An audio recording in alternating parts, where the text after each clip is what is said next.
കൂടുതൽ വാർത്തകളും വീഡിയോകളും കാണാൻ ഈ ചാനൽ സബ്സ്ക്രൈബ് ചെയ്യുക. കൂടെ ബെൽ ബട്ടൺ അമർത്തുക. നമസ്കാരം. ഏഷ്യലൈവ് ടിവിയുടെ എപ്പിസോഡിലേക്ക് എല്ലാ മാന്യപ്രേക്ഷകർക്കും ഹൃദയം നിറഞ്ഞ സ്വാഗതം. ഇത്തവണ വിഷയം ഒരിക്കലും കന്നിമൂല വരാൻ പാടില്ലാത്ത 9 കാര്യങ്ങളാണ്. ഇപ്പോൾ വളരെ ശ്രദ്ധിക്കേണ്ട, കന്നിമൂല എന്ന് വെച്ചാൽ ഒരു വീടിന്റെ ഒരിക്കലും താന്നു കിടക്കേണ്ടതല്ല, ഉയർന്നു കിടക്കേണ്ട സ്ഥലം തന്നെയാണ് കന്നിമൂല ഭാഗം. അതായത് തെക്ക് പടിഞ്ഞാറേ ദിക്കിനെയാണ് കന്നിമൂല എന്ന് പറയുക. ഈ ഭാഗത്ത് 9 കാര്യങ്ങൾ വരാൻ പാടില്ലാത്തതായിട്ടുണ്ട്. എന്തൊക്കെയാണെന്നല്ലേ, നമുക്ക് അതിലേക്കൊന്ന് കടക്കാം. ഒന്നാമത് പട്ടിക്കൂട്, രണ്ടാമത് നനകല്ല്, മൂന്നാമത് വിറകുപുര, നാലാമത് പശുവിനെ കെട്ടുന്ന എരുത്തില്, അഞ്ചാമത് പറയും വേസ്റ്റ് കത്തിക്കുന്ന കുഴികൾ, വേസ്റ്റ് അല്ലാതെ അവിടെ കൂട്ടിയിടുന്ന അവസ്ഥകൾ, അതൊന്നും പാടില്ല. പിന്നെ ആറാമത് പട്ടട, ഒരാളെ കറക്റ്റ് കന്നിമൂലയ്ക്ക് ദഹിപ്പിക്കാൻ പാടില്ല. ഏഴാമത് കക്കൂസ് ടാങ്ക് വരാൻ പാടില്ല, എർത്ത ടാങ്ക് ഒന്നും വരാൻ പാടില്ല.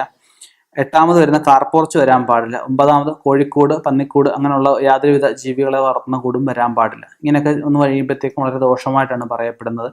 ഒരു വീടിന്റെ ഏറ്റവും മർമ്മപ്രധാനമായിട്ടുള്ള ഭാഗം, ഒരു വീട്ടിൽ നമ്മൾ മീനൻ രാശിയിലും കന്യരാശിയിലും ഒക്കെയാണ് 2 ഭാഗത്തായിട്ടാണ് പ്രധാനമായിട്ടും നമ്മൾ കുറ്റിയടിക്കുന്നത്. മീനൻ രാശിയിൽ കുറ്റിയടിച്ച് പരിപണി തുടങ്ങുന്നവരുണ്ട്, കന്നിമൂലയ്ക്ക് കുറ്റിയടിച്ച് പരിപണി തുടങ്ങുന്നവരുണ്ട്. കന്നിമൂലമാണ് ഭൂരിഭാഗവും 90% ആൾക്കാരും എടുക്കുന്നത്. അപ്പം ആ ഒരു വീടിന്റെ മർമ്മപ്രധാനമായിട്ടുള്ള ഭാഗമായതുകൊണ്ടാണ് കന്നിമൂലയ്ക്ക് നമ്മൾ കുറ്റിയടിച്ച് കല്ലിടുന്നത്. അപ്പം ആ കല്ലിട്ട് കഴിഞ്ഞാൽ ആ കല്ല് പിന്നീട് മാറ്റുകയൊന്നും ചെയ്യില്ല, അതിൻ്റെ ഇപ്പുറത്തോട്ട് പണിയാറുമില്ല. അപ്പം ആ കന്നിമൂലയിൽ നമ്മൾ ശ്രദ്ധിക്കാതെ ഒക്കെ പോകുന്ന പല കാരണങ്ങൾ കൊണ്ട് വീട്ടിൽ ഒരുപാട് കാര്യങ്ങൾ, കടബാധ്യതകളായാലും മനപ്രയാസങ്ങളായാലും രോഗങ്ങളായാലും ദാമ്പത്യ ക്ലേശതകളായാലും ഒരുപാട് വിഷയങ്ങൾ കന്നിമൂല കൊണ്ട് പലർക്കും വന്നു ചേർന്നിട്ടുണ്ട്, വരുന്നുണ്ട്.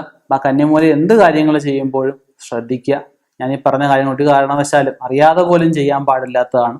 അതിന് ചെയ്തിട്ടുണ്ടെങ്കിൽ വാസ്തുപ്രകാരം നമുക്ക് വേറെ സ്ഥലങ്ങളൊന്നുമില്ല എങ്കിൽ നല്ല ഒരു വാസ്തു ആചാര്യനെ കാണിച്ചിട്ട് അതിനെന്താണ് പ്രതിവിധി എന്ന് നോക്കി അതിന് പ്രതിവിധി ചെയ്യേണ്ടതാണ്. കക്കൂസ് ഒന്നും ആ ഭാഗത്ത് ഒരിക്കലും വരാൻ പാടില്ലാത്ത, കക്കൂസ് ടാങ്ക് ഒന്നും വരാൻ പാടില്ലാത്തതാണ്. അപ്പം എന്തായാലും അത് ശ്രദ്ധിക്കുക, ശ്രദ്ധിച്ച് മുന്നോട്ട് പോവുക. ഇനിയും ഇതുപോലെയുള്ള വ്യത്യസ്തമായ വിഷയങ്ങളുമായി കണ്ടുമുട്ടാം. നിർത്തുന്നു. നന്ദി, നമസ്കാരം.